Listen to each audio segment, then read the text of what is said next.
Just remind members, as always, to observe social distancing rules in the Chamber, when leaving the Chamber and in the corridors throughout the Parliament.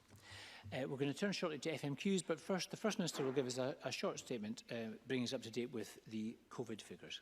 First Minister. Thanks, Presiding Officer. I'll give a very short update today on the statistics that will be published later this afternoon. The total number of positive cases reported yesterday was 1,027. That's 13.5% of people who were newly tested, and the total number of cases now is 35,787. 405 of the new cases are in Greater Glasgow and Clyde, 230 in Lanarkshire, 152 in Lothian and 73 in Ayrshire and Arran. The remaining cases are across the other 7 mainland health board areas. There are currently 377 people in hospital. That is an increase of 58 on the figure I reported yesterday, and it's more than double the figure I reported before First Minister's questions last week. There are 31 people in intensive care. Currently, that's an increase of 3 since yesterday, and I regret to report that in the past 24 hours, 5 deaths were registered of patients who first tested positive in the previous 28 days. The total number of deaths under that measurement is now 2,538, and I offer again my condolences to everyone who has lost a loved one. We'll also shortly publish the latest estimate of the R number. The estimate confirms our view that the R number continues to be above 1, possibly as high now as 1.6. These figures demonstrate again why we announced significant new measures yesterday to get the virus back under control. Full details of the measures announced yesterday are available on the Scottish Government's website. I recognise how hard these restrictions are for individuals and for businesses, the hospitality businesses in particular, which is why we are making financial support available. But these steps are essential to bringing the virus back under control as we go further into the winter period. So I would ask everyone again to stick with these rules. They are hard and painful for all of us, but they are about the protection of life and health. And finally, I would urge everyone again to remember facts. Face coverings, avoid crowded places, clean hands and hard surfaces, keep 2 metres distance and self-isolate and get tested if you experience any of the symptoms of COVID. Thanks for the opportunity to give that update. Thank you. And I would just remind members that if they wish to ask a supplementary, either online or in the Chamber, to press their request to speak buttons as soon as possible. Call question 1, Ruth Davidson. Thank you, Presiding Officer. Can I ask the First Minister, does it sound credible to forget a meeting at which you learn for the first time that there are allegations of sexual misconduct being levelled against your predecessor and mentor of 2 decades? First Minister. I get why people will look at that and raise an eyebrow, but perhaps if I can explain the circumstances, as I did in the evidence that I submitted to the committee 2 months ago, and which I'm very pleased to say was published yesterday. I read a comment actually by somebody yesterday, forgive me, I can't remember which MSP it was, saying surely something like that would be seared on your memory. There is something seared on my memory, and it is actually the meeting that took place some 3 days later, when Alex Salmond himself sat in my own home and gave me the details of the complaints that had been made against him, and also gave me his response to aspects of those complaints. That is what is seared in my memory, and I think most reasonable people would understand that. And, forgive me, Presiding Officer, if that has somehow overwritten in my mind a much more fleeting, opportunistic meeting that took place a few days earlier, then that is just how it is. Can I say I've put my evidence forward? Anybody, not just in this chamber, who I'm sure have already done this, but anybody across Scotland can go onto the Parliament website and read that evidence. It's a full and frank account, and I look forward, if that is not an absurd description to use, to appearing before the committee and answering any questions that anybody has on whatever aspects of that evidence that they want. I've not yet been invited to appear before the committee, and I hope that is sooner rather than later. So I have no difficulty in answering all and any questions as soon as I'm given an opportunity to do so. I'm being completely open about all of this, but in the meantime, I hope people will also understand I've got a really important job to do as well, which is to continue to lead this country as safely as I can through a global pandemic. Ruth Davidson. I have read the submission that the First Minister put forward, and in it, her argument for admitting that meeting is that she was having a busy day that First Minister's questions had taken up her attention and that this meeting just slipped her mind. And I've looked back at that First Minister's questions, and we ended up talking about the Arctic strategy, which is not something to cause anyone to forget sexual assault allegations. This does not even bear the lightest scrutiny. It is beyond belief. An account has been published of that meeting which the First Minister had with Mr Salmon's former Chief of Staff. Let me read it out. The conversation was around the fact of the complaints without discussing the specifics of them. The account goes on. There was discussion about the investigation, the process of it, the fact it was a civil servant investigation being conducted by civil servants. So I ask again, does a meeting which involves a discussion of the investigation, the process of that investigation, the civil service side of it, and the fact of the complaints against a former First Minister sound to this First Minister like the kind of thing she wouldn't remember? First Minister. I do remember the complaints of sexual misconduct. The point I'm making, and have made before and will make again, is that the detail of that was actually given to me 3 or 4 days later by Alex Salmond himself in my house. I sat in the dining room of my own home while he showed me what he was accused of. I was pretty shocked and upset at that at the time, and that is what is seared in my memory. So that is the fact. Other people can decide to give their own evidence. I will give mine, and I will sit before a committee whenever the committee decides to call me, and I will do that on oath, and I will give my account of everything that happened, because I've got nothing to hide in all of this. Now, I make 2 more points to Ruth Davidson. Firstly, I think she possibly has to decide, what it is she is levelling against me. She stood in this chamber last week and appeared to be suggesting that I or my husband or others in the SNP had somehow been involved in a conspiracy against Alex Salmond. Today, we appear to be having some kind of accusation that in some way I was colluding with Alex Salmond. Both of those things are complete nonsense. And I would also say this to Ruth Davidson. Scrutiny of what happened here is absolutely legitimate. It's what the committee is there to do. And as I say, I look forward to giving evidence to that committee. But at the heart of this were complaints that came forward. It was right that they were investigated. In my view, it was right that there was a process that allowed them to be investigated.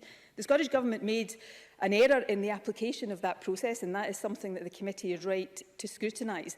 But in all of the attempts by Ruth Davidson to find some way of saying that somehow I am in the wrong here, let's not forget what lay at the heart of this. Serious complaints that the government was right to investigate, wrong to make an error in how it did that, but right to investigate and not to cover up or try to cover up in any way those complaints. So let's not forget the people that lie at the heart of this whole sorry saga. Ruth Davidson. Presiding Officer, this isn't a trivial matter, and what lies at the heart of this matter is whether there was an abuse of power, and an abuse of power affects every citizen of this country. And I'm afraid the position of the First Minister is just absurd, because I've spent enough time sparring with her here to know that her powers of recall are in good order.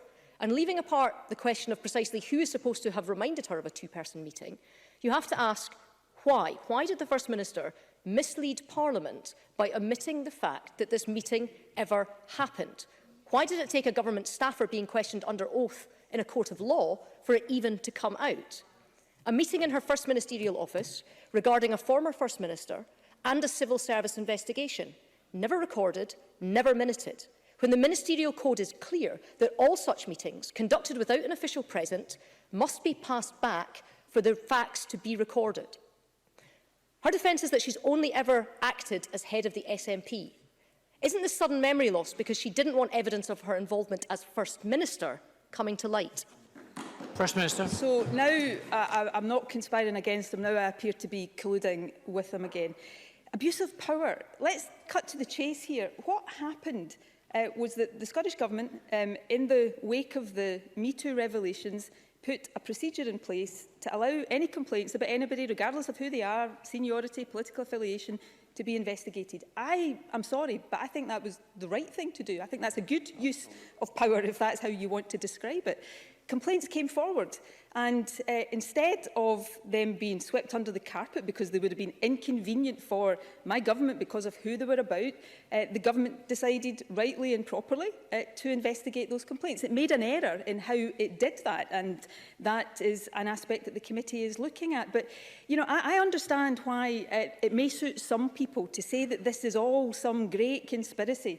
I'm not entirely sure why anybody still in possession of their own critical faculties would see this as anything other than complaints being investigated and everybody trying to do the right thing in very difficult circumstances. Now, I've been open in the evidence I've given, and any member of the public watching who frankly right now is probably a lot more worried about the ongoing COVID pandemic than they are about any of this, but in case there is anybody out there who is not, they can go onto the Scottish Parliament website and read my evidence in full. They can make up their own minds. It also, the evidence takes on the point about the Ministerial Code. The Ministerial Code, the clauses in the Ministerial Code here are intended to prevent a minister having meetings about decisions they are actually taking in government and not declaring them. This was a decision I wasn't involved in. What I was trying to do was protect the confidentiality and integrity of that process. And of course, I've also referred myself to the advisor on the Ministerial Code who will look at that as well. So I've got nothing to hide in this, nothing whatsoever. People can read my evidence, and when the committee decides, and it's up to the committee to ask me to give evidence, I will do that. And I will relish the prospect of doing that, because all sorts of nonsense is being levelled at me on this. I did not choose to be in a position where complaints were made about my predecessor. I didn't choose to be in the position where my government would have to investigate that. We've tried to do the right thing at every stage, to do right by those who brought forward the complaints. The government didn't do right at all stages because it got an aspect of that wrong. But any suggestion that it should just have somehow been covered up or not dealt with properly, I absolutely reject. So when the committee chooses to call me, I'll go into all of the detail. But in the meantime, I am going to get on with the job that I think most people out there want me to do, which is continue to take the tough decisions to get this country through a global pandemic. And finally, and I know Ruth Davidson doesn't like being reminded of this, but I am open to scrutiny, not just by this Parliament. I'm open to scrutiny by the Scottish people. And when I stand before them in an election next year, they can make their judgment on me and in my conduct. They won't get that opportunity with Ruth Davidson because she'll be away by then in the House of Lords. Ruth Davidson. And shall we?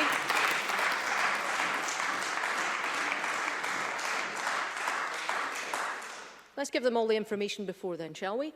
Because the SNP appears to be taking people for fools here. We have a chief executive of the SNP sending texts to colleagues calling for pressure to be put on the police and then saying he didn't mean it. We have the First Minister attending meetings about the Salmon case, then omitting them from her diary and claiming she'd forgotten all about it. And we have a Scottish Government willfully obstructing an inquiry by this Parliament and then attacking anyone who points it out. The First Minister's former Health Secretary, Alex Neil, now says that a full judicial inquiry needs to be held into this scandal. Given the secrecy, given the evasion and the unbelievable nonsense coming from the SNP on this matter, doesn't he have a point? First Minister. There is a parliamentary inquiry underway that I've given evidence to and that I will sit in front of and give evidence to orally. I will do it under oath. I've got nothing to hide in all of this.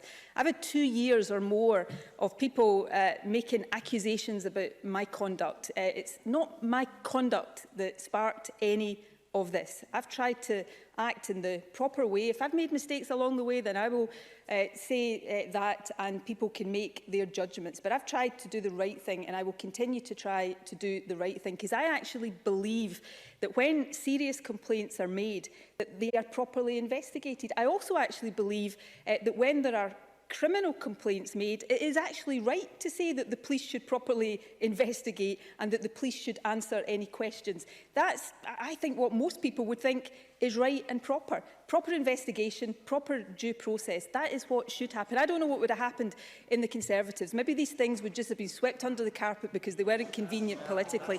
But I don't think that would have been the right thing to happen. So I'll answer any and all questions that anybody wants to ask of me on this. But as I say again, I think most people out there right now listening to this exchange, people living with the consequences of COVID, people who might have lost people to COVID, people who are worried about their jobs and their livelihoods, people who probably want to hear me stand and talk about the things we're doing to get this country through COVID will be looking at Ruth Davidson right now and saying, what on earth is she thinking? Question number 2, Richard Leonard. Thank you, Presiding Officer. Liz Cameron, the Chief Executive of the Scottish Chambers of Commerce, said, and I quote her, "There was a complete and utter lack of consultation with business on yesterday's new restrictions. This," she said, "only serves to compound the blows of these restrictions." The STUC has confirmed that there was absolutely no consultation with them, even though they say the Scottish Government's approach has changed. First Minister, it is clear that this is not just about the decision you've taken, it's about the way that you have taken it. All week there were hints that tighter restrictions were coming, and all the while, those set to be most affected by the restrictions were kept in the dark. Businesses have adapted to new rules. Businesses who were stocking their fridges, paying for supplies for 2 weeks of staycation, workers who have followed the guidance to the letter to keep their customers safe and to keep their jobs safe, but now see their jobs on the line. So, First Minister, why did you take this decision without consulting with, sharing the evidence with, and preparing adequate support for those most affected? First Minister. The decisions have to be taken by me and the Government. We consult and talk to stakeholders, business, trade unions, other organisations on an ongoing basis. What we also have to do is assess the evidence on a daily basis and take account of the latest evidence before we come to decisions. I do stand every day and update people on the state of our thinking, on the factors we're taking into account and the decision-making process we go through. These are not normal times and these are not normal decision-making processes. And I know how difficult the consequences of these decisions are for businesses and for individuals. I don't expect these decisions to be welcome or popular. They're tough decisions, but they ultimately have to be made by government. And every day right now, and this is my job, I'm not in any way complaining about that, but every day right now we are facing decisions where we literally have lives in one hand and jobs in the other. It's an impossible, almost, balance to strike. We are doing that to the best of our ability. In terms of the financial support for businesses affected by yesterday's announcement, Fergus Ewing has been speaking to stakeholders in the hospitality sector and tourism sector in particular, and we will make announcements, I hope, tomorrow on exactly how the £40 million of support that I announced yesterday will be allocated to businesses.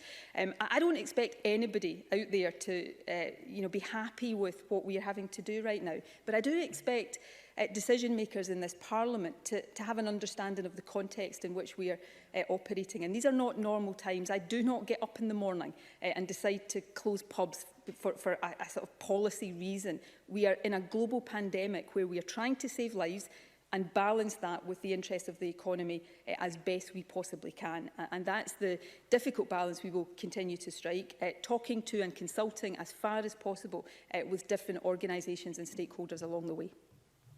Richard Leonard. Thank you. And look, I get the First Minister did not get up yesterday morning and decide to impose restrictions on pubs, restaurants and other hospitality establishments.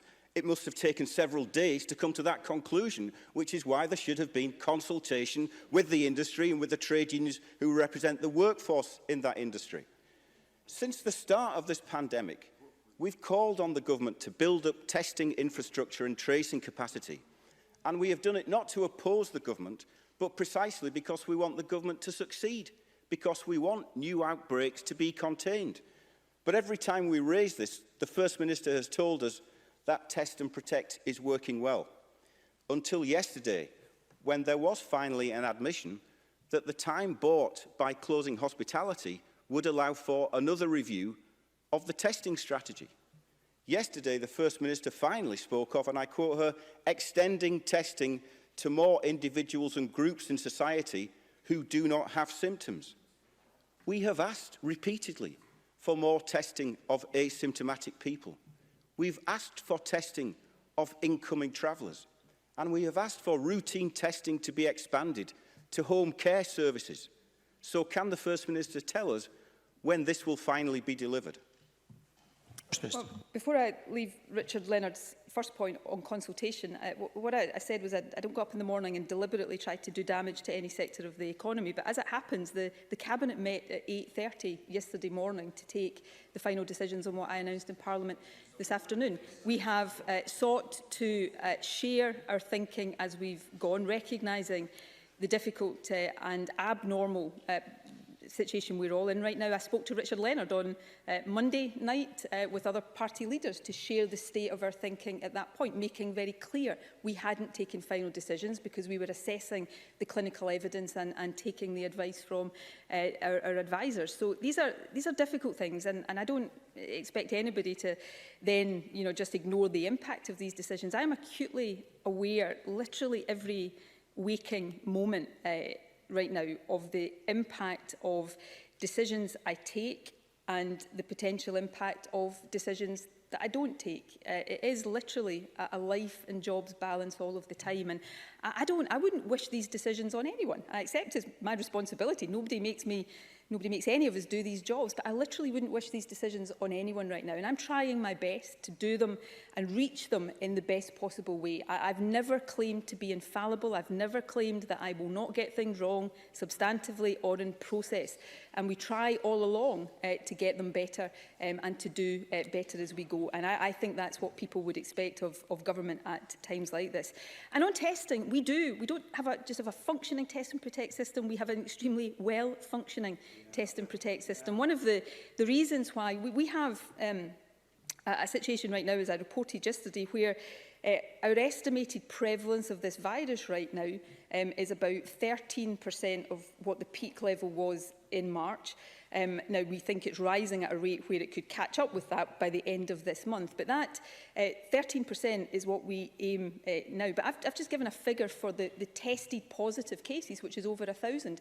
Back in March, I think the peak number of test positive cases we ever reported was around 500. The fact that we are reporting so many more cases now is because we are testing so many more people, because we have a well-functioning system. The results that are published weekly of Test and Protect in terms of contact tracing index cases, tracing contacts, they are doing exceptional work, but all of us have to play our part in combating this virus. The kind of restrictions I announced yesterday, which I hate having to announce. You look across the world right now, you look at Ireland, countries like Belgium, France, Germany even. All countries are grappling with these things, and we're doing it to the best of our ability, and I will continue to do that.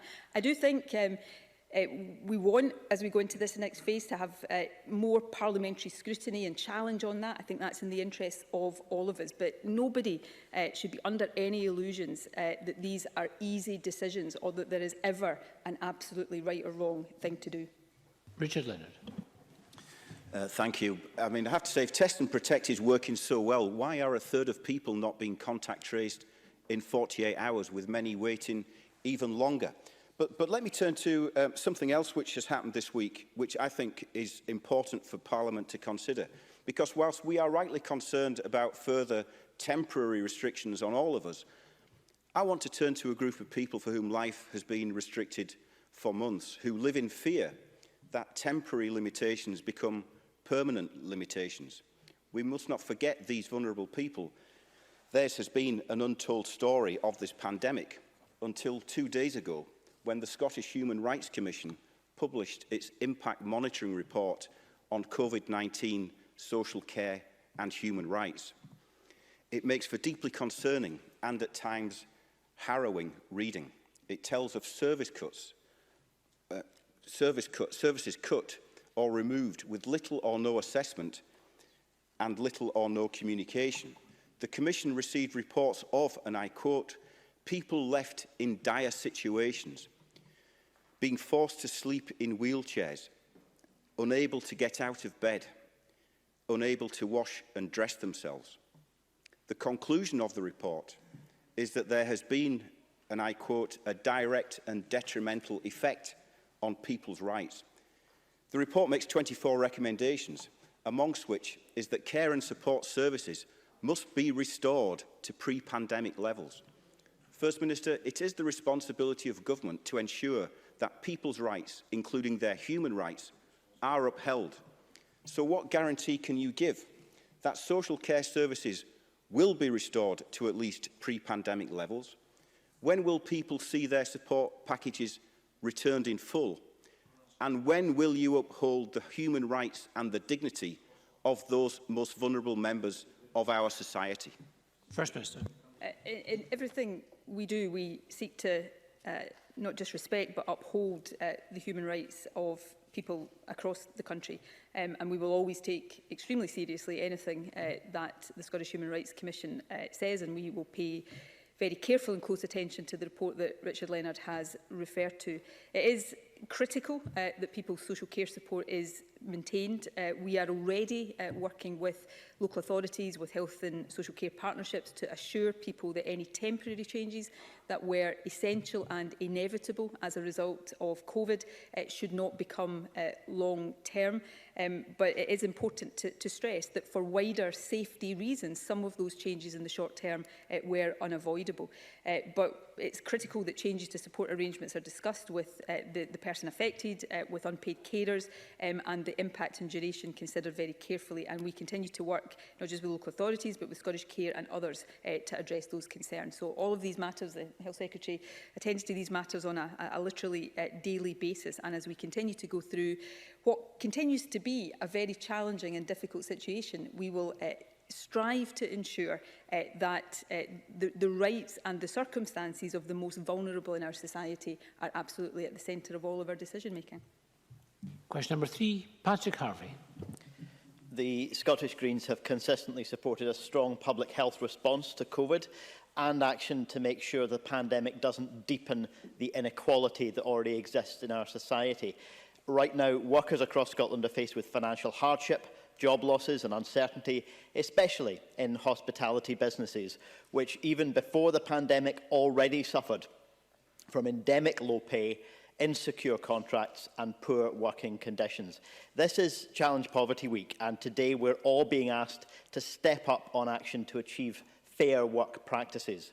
The STUC and Unite have already reported that some employers are asking staff to take unpaid leave, and one notorious Glasgow employer, the G1 Group, is trying to present this to staff as an opportunity. The Scottish Government's £40 million fund is welcome, and the First Minister has said it will be used to meet employer contributions to furlough. If that's the case, how many full-pay jobs will this amount protect, and does it match the scale of need that exists in the businesses affected by these new restrictions? First Minister. We are having discussions, as I indicated a few moments ago, with stakeholders. Fergus Ewan's been having these discussions. We hope to announce detail of how the £40 million will be allocated shortly. Our current expectation is that the funding will be distributed through a two-tier support system, that we would look at grants for affected businesses based on rateable values, but also that we would look to deploy a discretionary fund for businesses impacted by the restrictions, even if they're not being required to close. That is similar to the approach that was taken back in August in Aberdeen. I think it's also broadly similar to schemes that are intended to be used elsewhere in the UK. What I would say, though, in terms of furlough is about to end. That's not a decision of the Scottish Government. It's a decision we very much regret and still hope will be reversed. And the support that the Government gives through the furlough scheme is also less than it was back when businesses in Aberdeen had to close. So for that reason, we will be discussing with the sector how the financial support the Scottish Government is making available can provide a contribution towards these costs. But I'm going to be really frank here. We have dug as deep as we can within within the finite budget that the Scottish Government has at its disposal to make this £40 million available. We cannot plug all of the gaps that are the responsibility of the UK Government, and support for employment. Employment is a reserve matter, and support that has been given, and very welcome it has been through the furlough scheme. We will do our best to mitigate the impact of deficiencies there. But what we really need to see is action from the UK Government to replace that scheme properly, and also to put in proper schemes that enable the Scottish Government or the Welsh or Northern Irish Government or the UK Government to properly compensate any businesses that unavoidably have to close as a result of the ongoing COVID challenge. Patrick Harvey. Both governments clearly need to provide the support that's necessary over the coming weeks. But however well or badly we manage to support people in this period of additional restrictions, in the longer term, we will only get the virus back under control if we have robust systems on testing, contact tracing and supporting people to isolate. That's why the review of the testing strategy must be quick, and it must deliver a major increase in testing, including widespread weekly screening of those at highest risk of infection. This afternoon, Parliament will vote on an amendment in the name of my colleague Alison Johnson calling for that, and I hope the First Minister will vote for that. But it's not just testing where the Scottish Government needs to up its game. I'm very concerned by the evidence presented by the Chief Medical Officer yesterday that more than 3/4 of those who should be self-isolating are not. The self-isolation grant, support grant is due to come in on Monday, but the criteria are incredibly narrow. It's unlikely to reach many of those who need it, particularly those in insecure work.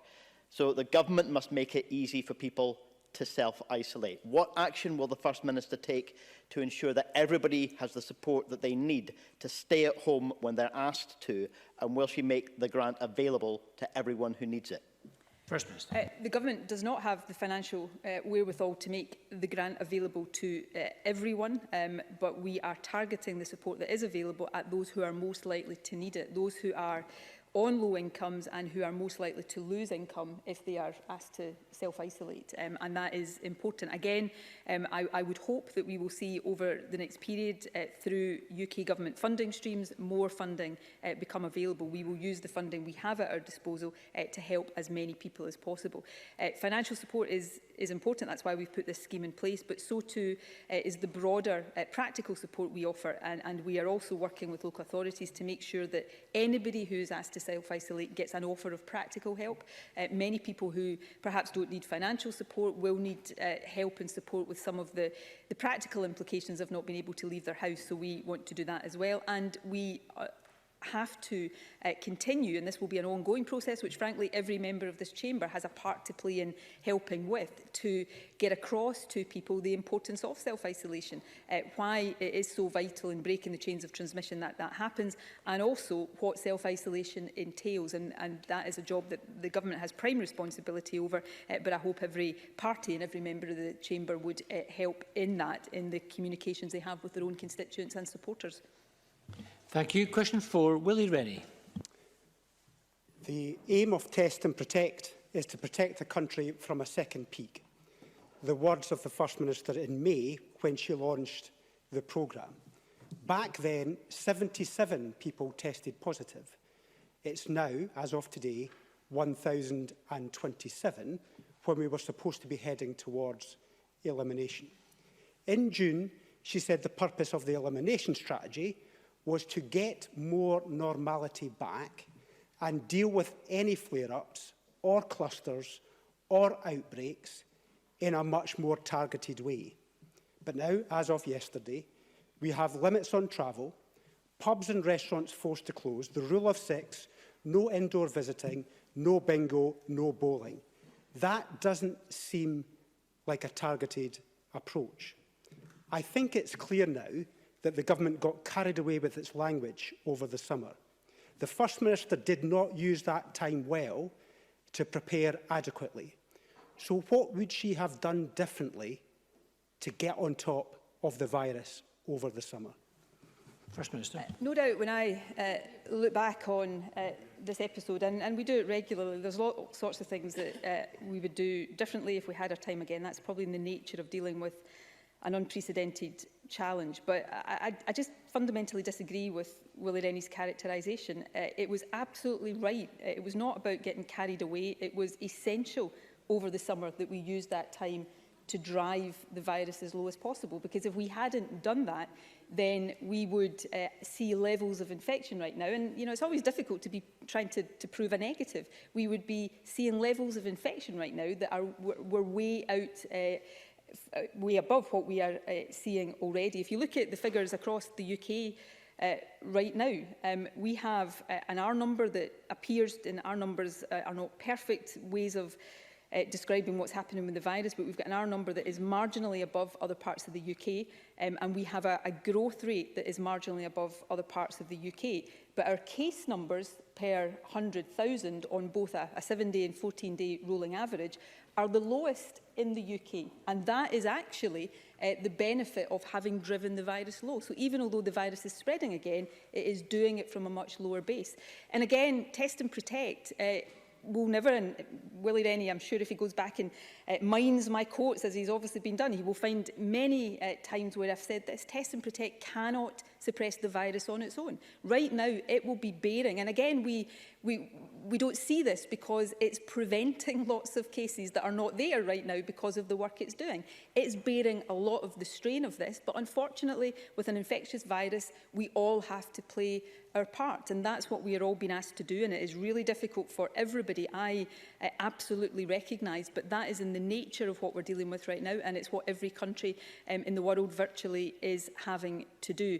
And while, as I said yesterday, this is really difficult, I think, for all of us to really think about right now, because life still feels so abnormal, but we are living with much more normality now than we were in April, May, June, even into July. In many ways, aspects of our life has returned, but there are still restrictions on our life because of the pandemic that we are dealing with. So I absolutely understand people's frustrations. I share those frustrations, but we are in this situation in common with everybody across the world, and we have to keep doing the right things to get ourselves through, and that's what the government has to continue to lead. Willie Rennie. If the government is to get on top of this virus, we need to be frank about what has happened. Test and Protect has not protected us from a second peak, and it has not, and the elimination strategy has not succeeded. But let me turn to something that could help. At Northumbria University in England, they carried out mass testing of students. Last week, they found 90% of those who tested positive showed no symptoms. That's 9 out of 10 did not know that they had the disease. They and their contracts are now self-isolating to stop the spread and get the virus under control. So far, the Scottish Government has refused to embrace this approach. But with this evidence from Northumbria, I want to try again. Will the First Minister agree to mass routine testing for students so we can stop further outbreaks in our universities? First Minister. Can I firstly just come back to Test and Protect, because I'm conscious right now there are lots and lots of people across this country working in Test and Protect, doing exceptional work, and I don't want to have a statement left hanging that says Test and Protect is not protecting the country. Test and Protect cannot suppress this virus on its own, but the work of Test and Protect right now is preventing countless infections. That will be saving countless numbers of people from becoming ill and potentially countless numbers of people from dying. Those working in Test and Protect are doing an excellent job, and I think we should all be deeply grateful to them for that. It's also, Willie Rennie and I will no doubt continue. I think Willie Rennie, who's a really smart, intelligent guy, don't quote me on that in your next election leaflet, I'll deny it. To the end of days, I think in some respects is choosing not to understand the elimination strategy point, but we will no doubt continue to debate these things and both of us enjoy it. I'm not sure it helps anybody watching out there. But on the point about testing, we do more asymptomatic testing. Our testing, and again, I mean this with the greatest of respect, the testing strategy will develop in line with the proper consideration and clinical advice that we have. the latest review, as I said yesterday, will be carried out over the next couple of weeks. And we will look at where it is sensible to take asymptomatic testing next. We've already extended that to care homes, to NHS staff, and that discussion will continue. But what I would say is the university outbreaks we have had, and I'm not complacent about this, our data right now shows that the impact of those is beginning to abate. So the work that Test and Protect has been doing through university outbreaks, again, has been helping to contain those outbreaks from getting greater. So I'll take Willie Rennie's points about testing, and I can assure him that we will continue to consider his points as we will consider those that others make to us. Thank you. Question 5 from Fulton McGregor, who joins us remotely. Fulton McGregor. Thank you, Presiding Officer. To ask the First Minister whether she will provide an update on discussions with the UK Government regarding support for sporting organisations most affected by a delay to the return of spectators. First Minister. Joe Fitzpatrick, the Sports Minister, met with his counterpart in the UK Government on Friday, the 2nd of October, last Friday, that would be to discuss financial aid for sporting organisations that are most affected by the delay in the return of spectators to stadiums. Those discussions are ongoing. We don't yet have confirmation of any proposals that would lead to Barnett consequential funding for us, but we will continue to pursue those constructively. The Sports Minister also met with footballing authorities this week, and we will continue to engage and work with them to ensure that we provide whatever support is possible. Fulton McGregor.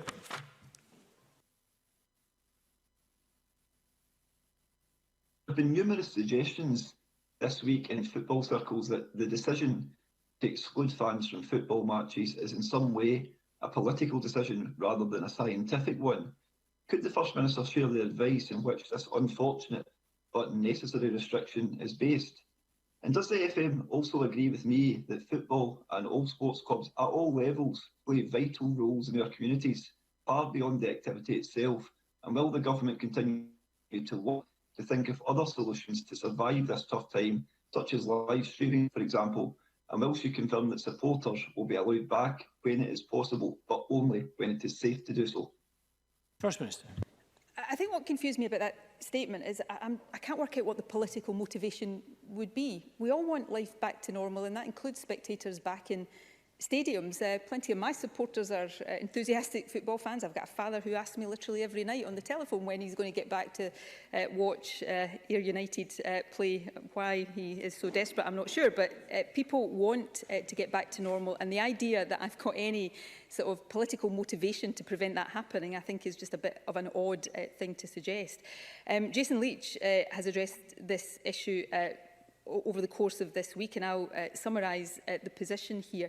There is, in a pandemic of an infectious virus, when we're trying to keep that virus under control, there is only so much normal activity that brings people together that we can bear without that virus then getting out of control, because it spreads, and this is obviously relevant to the discussions on hospitality, it spreads through human contact, and we have to be very careful about the different circumstances, not just individually but collectively, of the ways in which we are enabling people to come together and potentially spread the virus. So we continue to take these decisions as carefully as possible, and going back to what I said earlier, trying to strike as good a balance as we can in a situation where there is not ever a perfect balance to be found. And we'll continue to discuss with the football authorities how we can best support them in that. All of us, me included, want to see football, all sport and all of society get back to normal just as quickly as we possibly can. Question number 5, Liam Kerr. 6, sorry, Liam Kerr. Thank you, Presiding Officer. To ask the First Minister what the Scottish Government's response is to statistics stating that attacks on emergency workers have risen approximately 6% on the previous year and occur at a rate of more than 20 a day. First Minister. Any act of violence or aggression towards emergency workers is completely unacceptable, and I was very concerned by the report. We have, some time ago, extended the Emergency Workers Act to cover GPs, other doctors, nurses and midwives whenever they are working in the community. And the NHS Charter for Patients' Rights and Responsibilities makes clear that any abusive, violent or aggressive behaviour towards staff when people are using NHS services may be subject to legal action. We're absolutely committed to improving staff safety and ensuring that all instances of violence and aggression are reported so that perpetrators can be held to account. Nobody should face abuse or violence while at work, and our courts have extensive powers to deal robustly with those who carry out attacks on emergency workers. Liam Kerr. I thank the First Minister for that answer, but despite a rise of over 1,000 attacks since 2014-15, court proceedings have plummeted by 55% over the same time period. Why is that? And what is the Scottish Government doing right now to address that statistic? First Minister.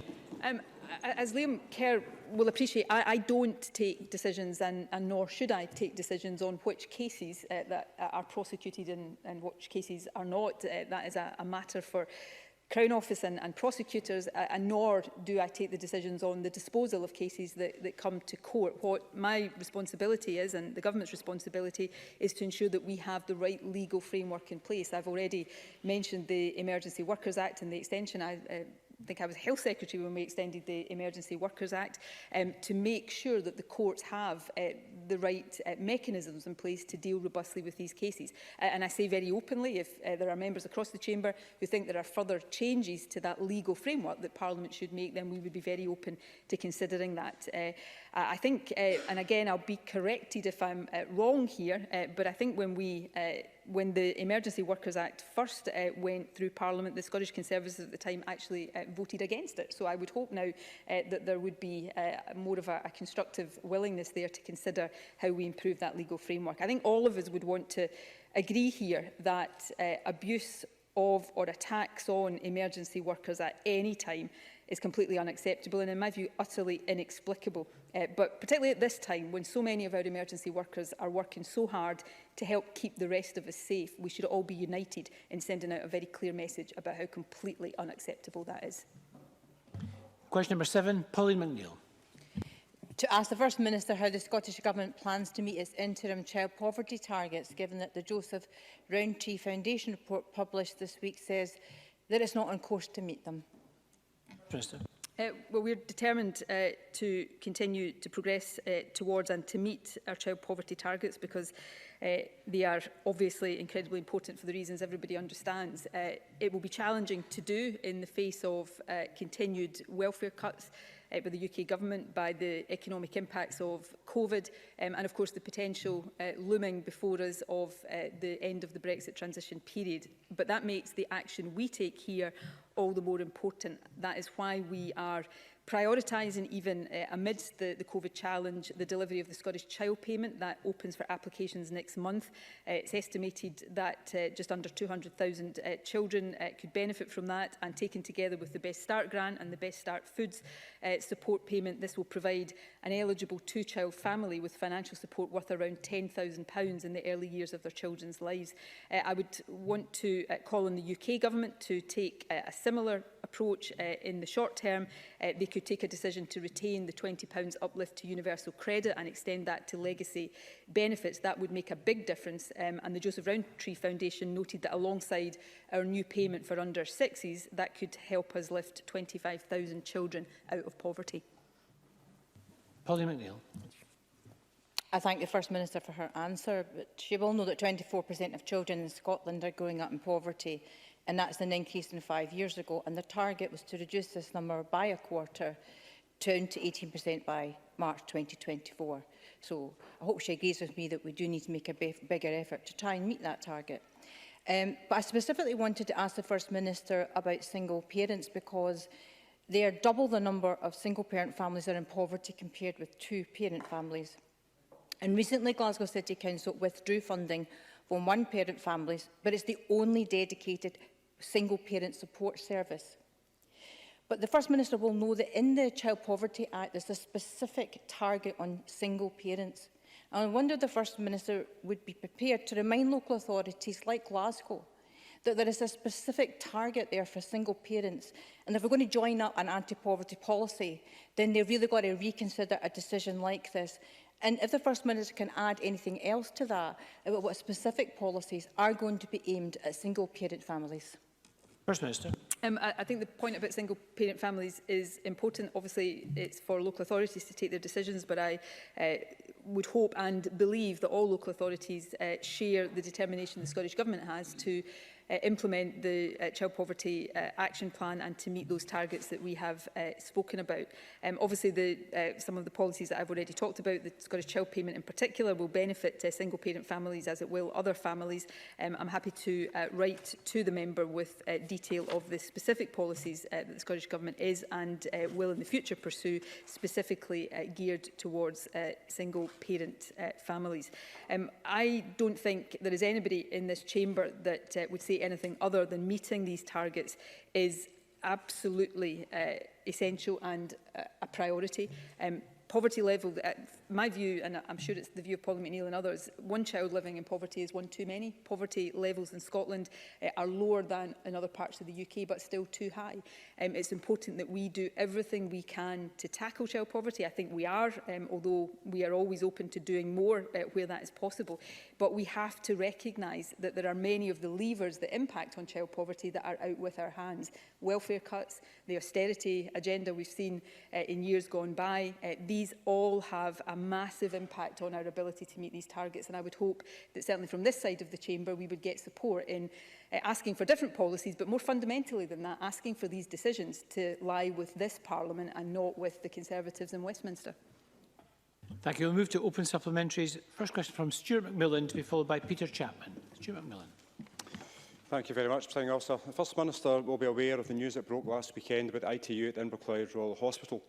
The Health Board have now clarified to me that the unit itself has not been closed, but the process for transferring the most unwell patients to the Queen Elizabeth in Glasgow, which equated to 9 patients throughout COVID, has been formalised.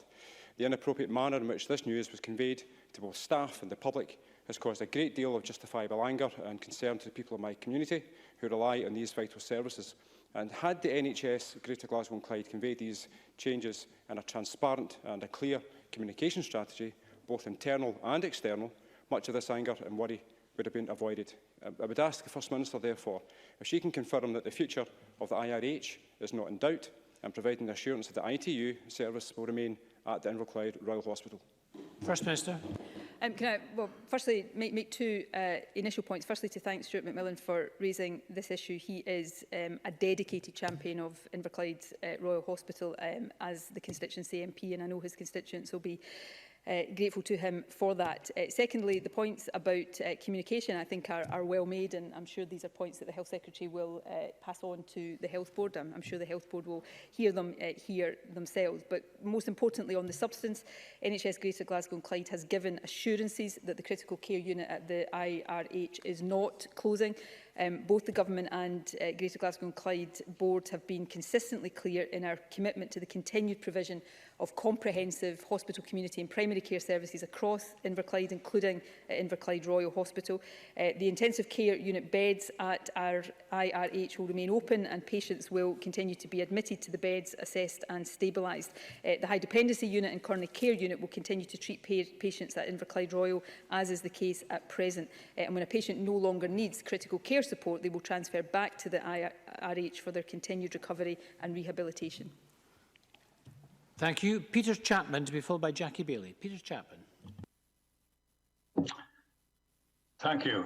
Presiding Officer, I've read this morning with utter disbelief that Trade Minister Ivan McKee yesterday suggested in Parliament that he might reject the opportunity of free ports being set up in Scotland. I can tell the First Minister there are several ports in the North East that are very interested in becoming free ports, which could turbocharge these ports and greatly boost local economies. So does the First Minister support this reckless position and this total lack of ambition for the Scottish economy? First Minister. I think that's a complete mischaracterisation of the position, but we'll put that to one side. Firstly, I don't think free ports are any substitute to being a full member of the single market, which of course is what the Conservatives are ripping us out of against our will. And, you know, let the Conservatives come forward and tell us what exactly they mean about free ports, how they're going to work, whether they are anything other than just a race to the bottom. And, of course, we will listen and support anything that is in the interests of Scotland. But what is absolutely against the interests of Scotland right now is the Tory obsession with Brexit. the determination to drag us out of the single market, drag us out of the European Union, potentially leave the transition period with no deal. I think the Conservatives should really have a long, hard look at themselves in terms of Scotland's trading position before levelling any accusations at the Scottish Government. Jackie Bailey to be followed by Annabel Ewing. Jackie Bailey. Thank you, Presiding Officer. First Minister, there are cafes in my constituency and across Loch Lomond and the Trossachs National Park that have a licence. They will be forced to close their doors as a result of the new restrictions, but the reality is 99% of what they do is about food and only 1% is about alcohol. So can I ask the First Minister to consider whether there is a way of allowing these cafes to suspend their licences and continue to trade offering just food? Otherwise, they may have to close their doors permanently. First Minister. No, I won't consider it in the future because I already have, and I'm delighted Jackie Bailey has given me the opportunity to clarify this point today. Cafes will be able to open whether they are licensed or unlicensed as long as they don't serve alcohol. The regulations that we will shortly bring forward to close certain premises will include a specific exemption for cafes. These regulations will be published tomorrow. Of course, environmental health officers will be responsible for ensuring these regulations are adhered to. So I hope that is something that Jackie Bailey will welcome.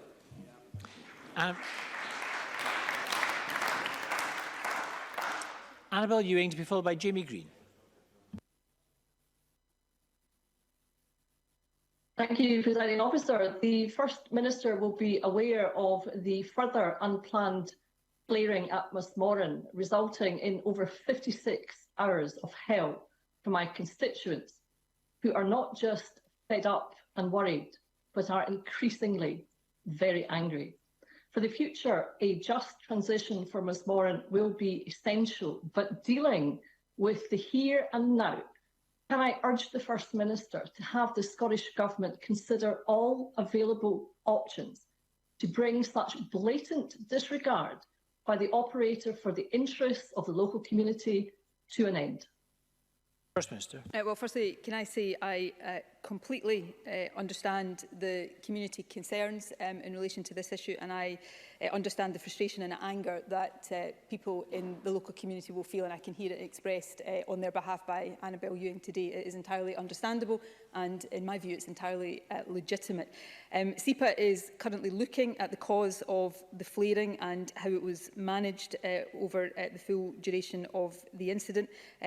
The concerns locally are clear and well understood both by government and regulators. And of course, the Crown Office is currently considering a report submitted by SEPA into a previous incident of flaring, and I won't say any more about that for obvious reasons, but I hope it is an indication of the seriousness with which SEPA is treating flaring incidents at the plant. That is what is underway, but I will end by giving Annabel Ewing an assurance that, of course, we will continue to consider all options and be open to discussing them with her on behalf of our constituents. Jamie Green to be followed by Anas Sarwar. Jamie Green.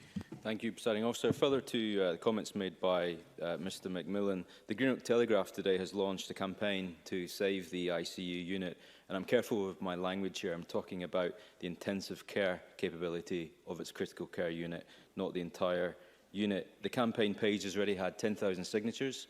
It has my backing, and I hope the backing of every party in this chamber. The campaign page says, the First Minister made a commitment to this paper that Inverclyde Royal would be protected. We now call on her to make good on that promise. The question is, First Minister, will you? First Minister. I think I've just made that very clear in response to Stuart McMillan. We are absolutely clear in our commitment to the continued provision of comprehensive services across Inverclyde. I've already said that. I've already said the intensive care unit beds will remain open. Patients from Inverclyde will continue to be admitted to these beds, assessed and stabilised. The high dependency unit, the coronary care unit will continue to treat patients at Inverclyde Royal Hospital, as is the case at present. I understand absolutely the concern that local people will have when there is ever any threat or perceived threat to local services, which is why I agree with Stuart McMillan that it's important the NHS board here, or in any case, communicates clearly to local residents. But the commitment to the IRH is there, it's clear, and this government stands by it. Anas Sarwar to be followed by Maureen Wood. Anas Sarwar.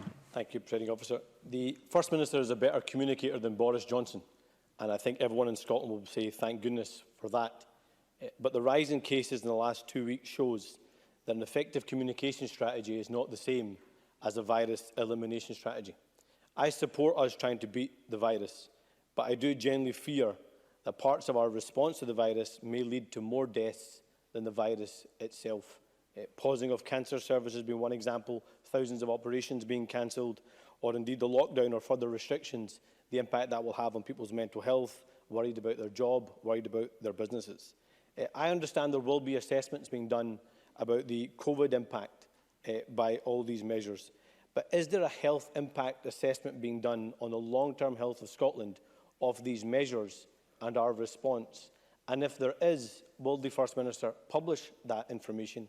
And if there's not, why not? And will she commit to do that assessment now?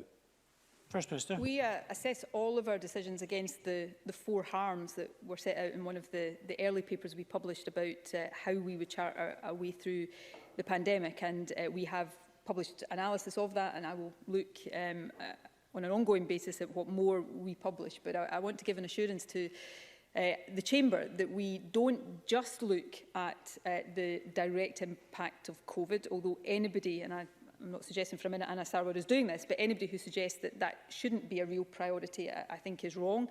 We need to have that very high up in our minds. I was looking at a report from the ONS about England and Wales this morning, showing the relative number of deaths from COVID versus flu, and I think puts paid to this argument that COVID is no worse than flu. So we can't take our eye off that, but Anna Sarwar is right. There are other things that we have to look at and assess, and that is what makes, I said this yesterday, if the decision we reached yesterday had been purely about the COVID impact, we would undoubtedly have gone much further in closing the country down to stop COVID in its tracks. But it is not that simple or one-dimensional. So we have to assess the economic impacts, because impact on jobs, impacts on people's health and well-being, and of course the impact on wider health issues.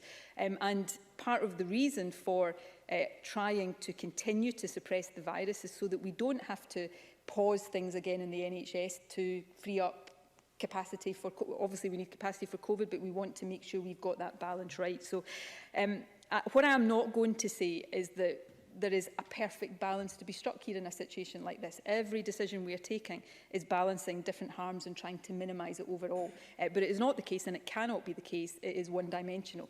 That possibly was the case back in March when just shut everything down to stop COVID. That cannot be the case 7 months in, and therefore we will try to make sure that all of our decisions are assessed by that wider impact across all of these different factors. Maureen Watt, to be followed by Brian Whittle. Thank you, Presiding Officer. Following the very heavy rainfall over the weekend, especially in the east and northeast, can the First Minister give us an assurance that all the necessary safety checks are being carried out on Scotland's rail and road network? First Minister. Well, this is obviously an extremely important issue given recent events, and Maureen Watt is right to raise it. Due to the severe weather that was forecast for the 3rd and 4th of October, an emergency rail passenger service timetable was implemented. That resulted in a blanket speed restriction of 40 miles per hour and a controlled close down on the east and north of the country. Once the weather had passed, the impacted routes were checked using empty trains to ensure that the lines were safe for passenger services to resume. Trunk roads also have weekly safety inspections and patrols to identify defects or hazards, which are then repaired by operating companies within strict timescales. And following Saturday's heavy rainfall, special inspections were undertaken in structures known to be susceptible to scour, but no issues were identified. And the inspection and maintenance of local roads is, of course, the responsibility of local authorities. Brian Whittle, to be followed by Colin Smith. Thank you, Presiding Officer. First Minister, many sports clubs and organisations have gone to extraordinary lengths to make their training and participating areas COVID safe, and I know the club that I coach at are managing their training regime like an SAS operation.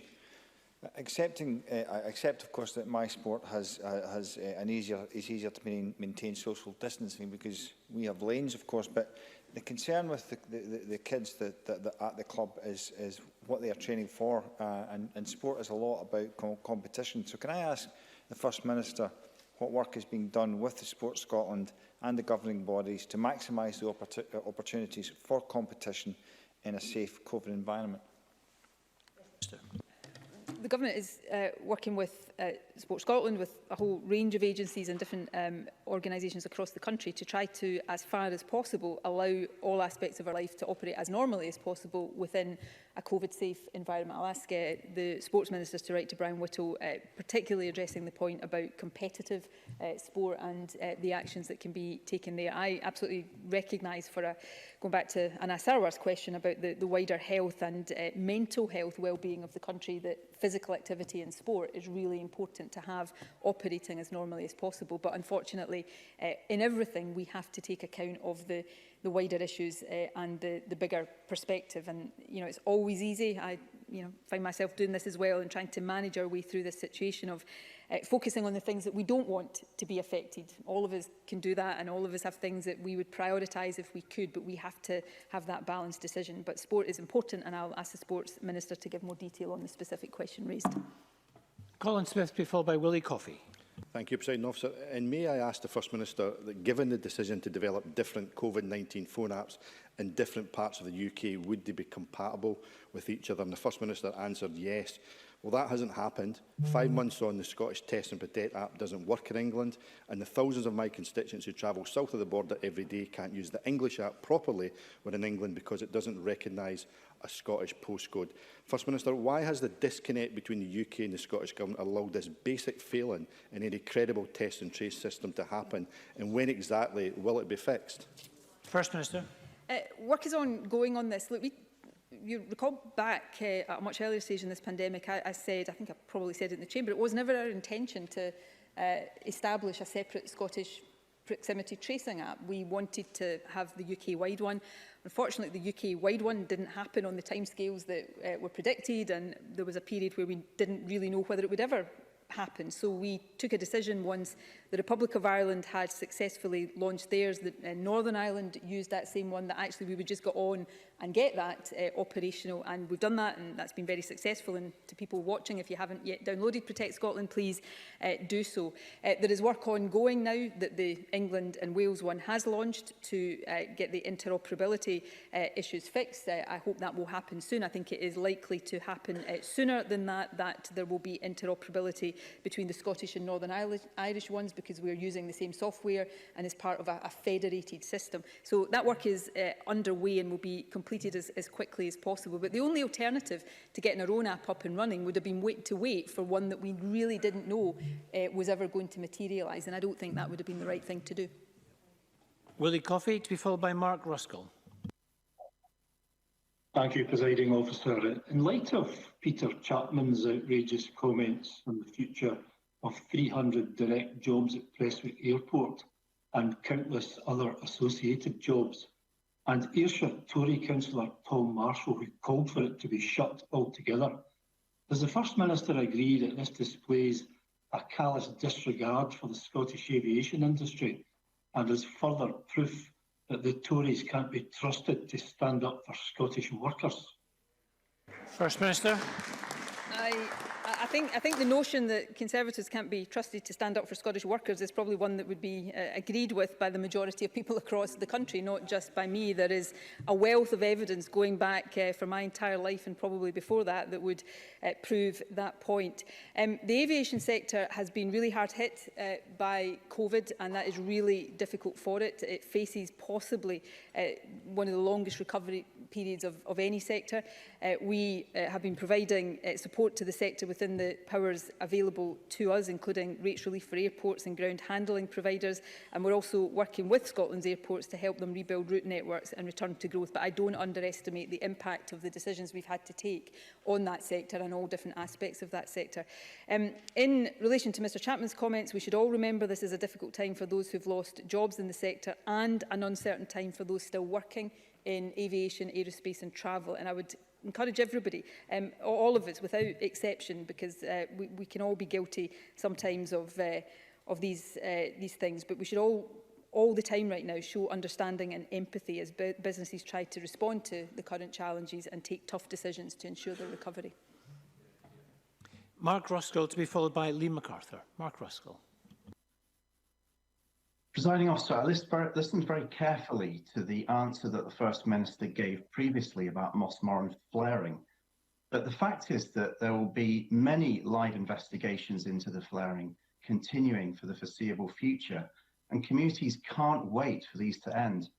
They want to see change, and they want to see a just transition at the plant. So can I ask the First Minister, what message does she have for the 5,500 people who've written to Rosanna Cunningham calling for an inquiry into the crumbling plant? First Minister. My message to people is I absolutely understand their views, frustration and anger over this. I said to Annabel Ewing, the government is willing to look at all options. If Mark Ruskell wants to be part of that conversation, I would very much welcome that. I will, as a result of his question, have a further discussion with Rosanna Cunningham about the call for an inquiry and about the action that any further action we can take or support or encourage SEPA to take. It's not any help to people who are living with this. I understand that. For me to say I understand what they're saying.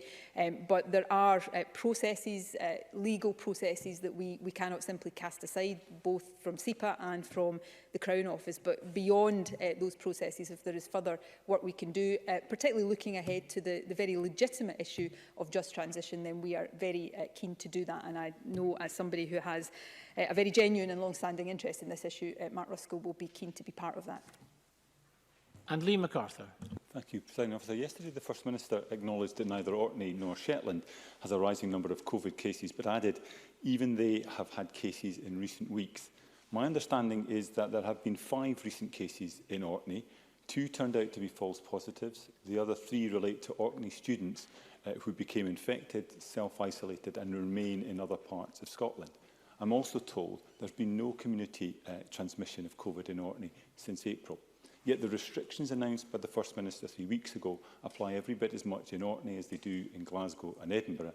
And yesterday's statement offered islanders no respite from those restrictions, which are clearly taking a toll on people's health as well as jobs and businesses. So can the First Minister advise my constituents why more account is not being taken of local circumstances and relative risks? First Minister. Can I assure Liam MacArthur and his constituents that we do take great account of this. The Islands Ministers had discussions in recent days with island authorities, and we are willing to continue to have a discussion to see if there is a different balance that might be struck for islands in particular. When I had a call earlier this week with the party leaders, not specifically in the context of islands, but more generally, we had a discussion, as Richard Leonard will recall, about the balance we're trying to strike between nationwide restrictions to avoid travel restrictions or more localised restrictions that would probably necessitate travel restrictions. And this is, I'm open to discussion on this because it's one of these things where I think you can argue both ways. So, for example, if we were to, and I'm happy to have this discussion with the local authorities in Orkney, if we were to say Orkney, if it doesn't have cases, can be exempt from national restrictions, probably the quid pro quo of that, though, would be travel restrictions from the mainland to Orkney. Now, you know, it's not for me alone to say what the islanders would prefer there, but it's for me to be frank about the choices and the trade-offs that have to be made. So what I would say in all, in sincerity, is that we are happy to have those discussions on an ongoing basis with the islands. We have had a significant outbreak in the Western Isles in recent days. There have been cases in Orkney, although I absolutely take Liam MacArthur's point about the circumstances, and there have been cases. In fact, one of the early outbreaks around COVID was in Shetland. So these are not easy issues, but if there are different ways of protecting our island communities, we are open to them. But what I won't do stand here and do is pretend that that is just an easy or straightforward. There will always be trade-offs in how we deal with it. But I'd be very happy to have the Islands Minister follow up with Liam MacArthur and the other Islands MSPs to see whether there is a different way that they would be interested in pursuing. Thank you very much, and apologies to those MSPs I couldn't call, but that concludes the First Minister's questions. We're going to suspend Parliament until 2:30. Parliament is suspended. I just actually urge members to be careful leaving the chamber and just to observe social distancing, particularly down the steps, following the one-way systems. Thank you.